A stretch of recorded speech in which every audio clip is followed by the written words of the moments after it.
I'm Taylor Epps here in Cheektowaga, where police are investigating an attempted kidnapping. This story making the rounds on social media. I caught up with that woman today, and she shared her experience with me. Just do everything you can to make sure that this doesn't happen to you. That's why Kelly is sharing her story, telling me about the night she says she was almost kidnapped. Days later, how are you feeling? I'm feeling really shaken up still. It was supposed to be a birthday weekend for me, so that it kind of hits even harder. Kelly is a teacher in Cheektowaga. She asked to remain anonymous for the safety of herself and her students. So let's go back to what happened.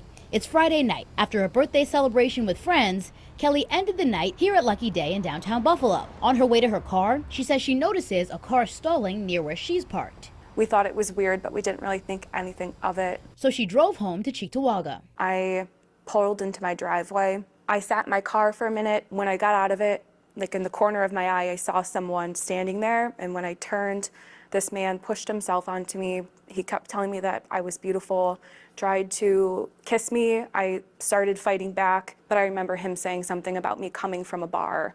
And I remember thinking, how did he know that I was at a bar before this? She describes the attacker as a Middle Eastern man with a beard and a thick accent. She was able to grab her phone and snap one picture, a live photo, before he grabbed her again. And that was when I told him that if you are going to kidnap me, you're going to have to kill me, because I'm not going down without the fight.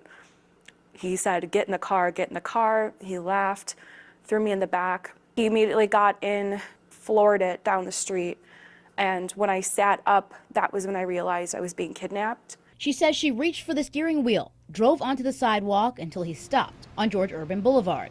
He said, just go, and then unlocked the child locks, and I was able to get out, and I ran for help. She says she's speaking out because she wants this man caught. Not only that, but just to make sure he doesn't do it to someone else. She says she's still processing it all, but the hundreds of messages of support are helping her. But there are also messages that aren't so positive. Those few people who are saying, you're lying, like this didn't happen. How can you explain this? How can you explain this? It's really frustrating on an emotional level because I just want this to be over with. I'm really going to be pushing myself to just go back to who I was, because he doesn't deserve to steal that from me. So Kelly tells me she came down here to the Cheektowaga Police Department to file a report, and I reached out to Cheektowaga Police over the weekend to find out more information. They tell me they are investigating here, working around the clock and taking this very seriously, but they don't have enough just yet to share any information publicly.